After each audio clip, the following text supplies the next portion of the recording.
di video kali ini kita akan lanjutkan pembahasan kemarin tentang data structures. Hari ini harusnya kita akan lebih banyak ke data frame, cuman sebelum masuk data frame kita bahas sedikit, review sedikit yang kemarin. Jadi kemarin kita sudah berhasil membuat satu dataset dari menggunakan atomic vector ya. Jadi menggunakan fungsi cbind. Nah, di sini kita sudah punya satu dataset yang bernama box data 2. Nah, di sini kita akan belajar bagaimana subsetting dataset atau mengambil sebagian nilai dari suatu dataset. Tujuannya apa? Tujuannya adalah untuk mengecek akurasi data. Nah, ini juga akan bermanfaat kalau kita punya data yang sangat besar ya.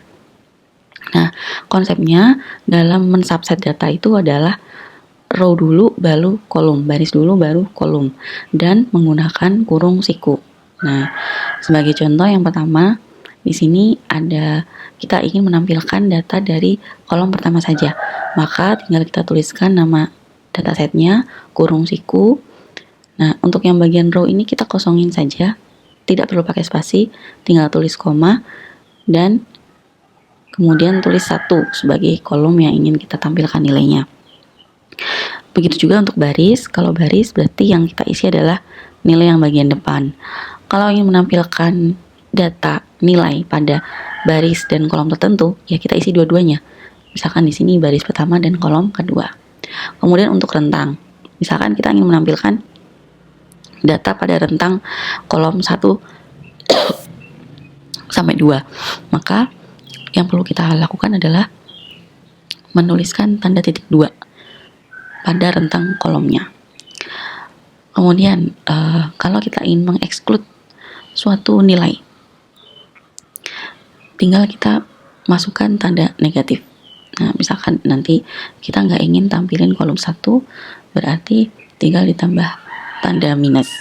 Kalau row berarti nanti juga tanda minus di bagian row. Kemudian kalau misalkan kita ingin menampilkan satu rentang data tapi yang tidak berurutan. Jadi kalau tadi yang titik 2 itu adalah berurutan ya. Jadi 1, 2 bisa juga nanti misalkan 1 sampai 4 gitu, jadi berurutan. Kalau tidak berurutan kita pakai fungsi concatenate atau huruf C.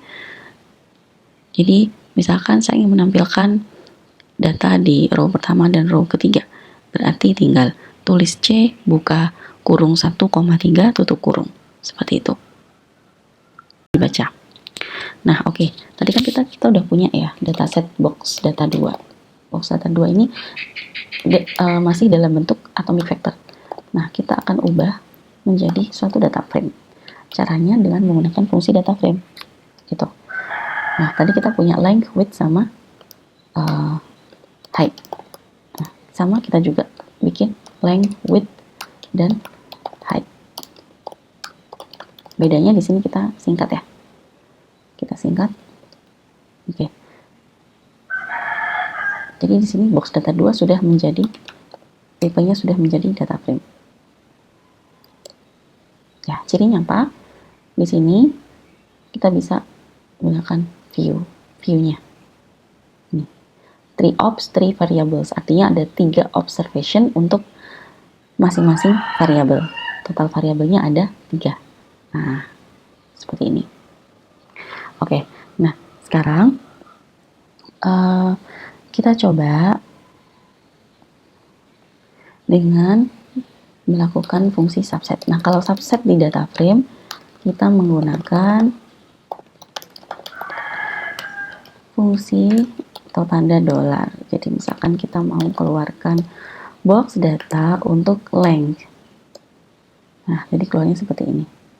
Dia disubset berdasarkan variabelnya. Oke, kita juga bisa menambahkan di data frame tersebut suatu kolom yang berisi nilai baru. Misalkan di sini kita mau tambahkan area, gitu ya. Box data 2, jadi kita bikin baru aja. Box data 3, data frame. Nah, ini sama seperti yang tadi, saya copy aja. Sama seperti yang tadi. Kemudian kita tambahkan area. Misalkan di sini area itu apa? Area itu adalah length dikali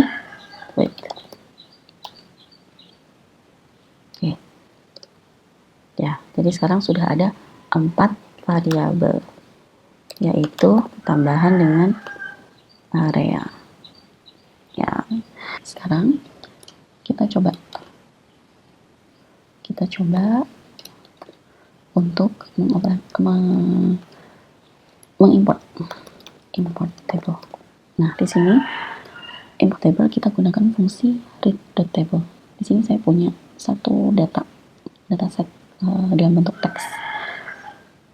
Nah, yang akan saya import yaitu data dir, maka read.table.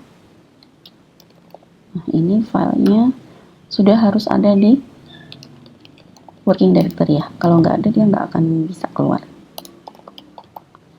Headernya true, artinya header yang akan keluar adalah sesuai dengan apa yang ada di data tersebut.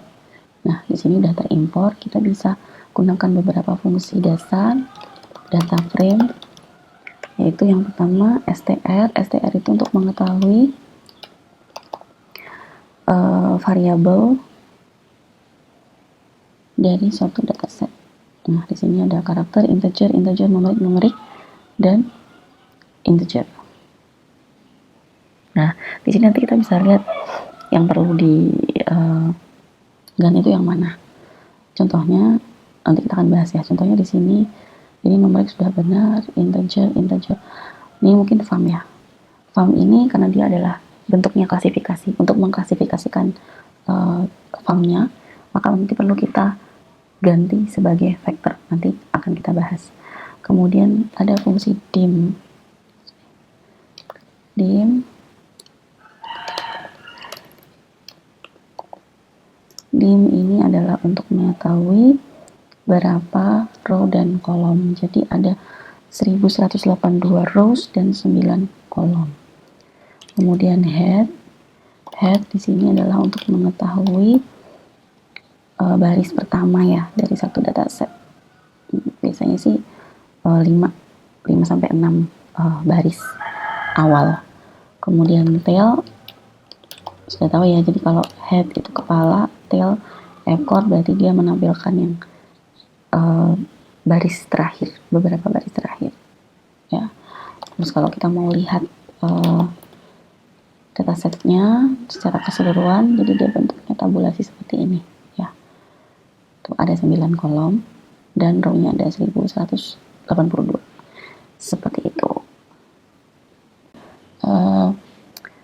Kita mau lihat berapa observation yang dipunya untuk setiap jenis farm. Kita bisa pakai table dir farm. Ya, jadi di sini ada yang namanya kode farmnya ALAU ini ya, yang bentuknya karakter. Kemudian di bawahnya adalah jumlah observasi. Jadi jumlah observasi yang dipunya di tiap farm gitu. Nah, kemudian misalkan kita mau lihat untuk sex sama year gitu ya. Jadi kita bisa lihat aja table dir misalkan sexnya. Nah, gitu. Jadi satu ini males ya. Satu ini males. Kemudian kalau 2 itu females. Nah, berarti untuk yang males itu 601, yang females 551. Kalau misalkan kita mau lihat tahun. Jadi jumlah observasi berdasarkan tahun. Ya, terlihat seperti ini. Ternyata ada yang observasinya 0. Begitu. Ya. Jadi ada bukan. Ini maksudnya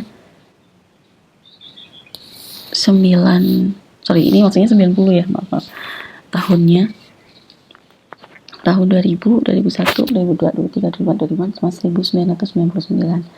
Nah, kalau misalkan mau di subset lagi, lebih lanjut lagi bisa. Misalkan kita mau lihat total observasi berdasarkan sex, dan year. Nah, sini kita lihat ternyata pada tahun 99 itu untuk yang females itu tidak ada observasinya. Gitu. Jadi ini nanti yang akan kita kulik bagaimana untuk merapikan data ini. Sampai di sini dulu data frame. Kalau ada pertanyaan silahkan tulis di kolom komentar. Semoga bermanfaat. Kita lanjutkan di video berikutnya.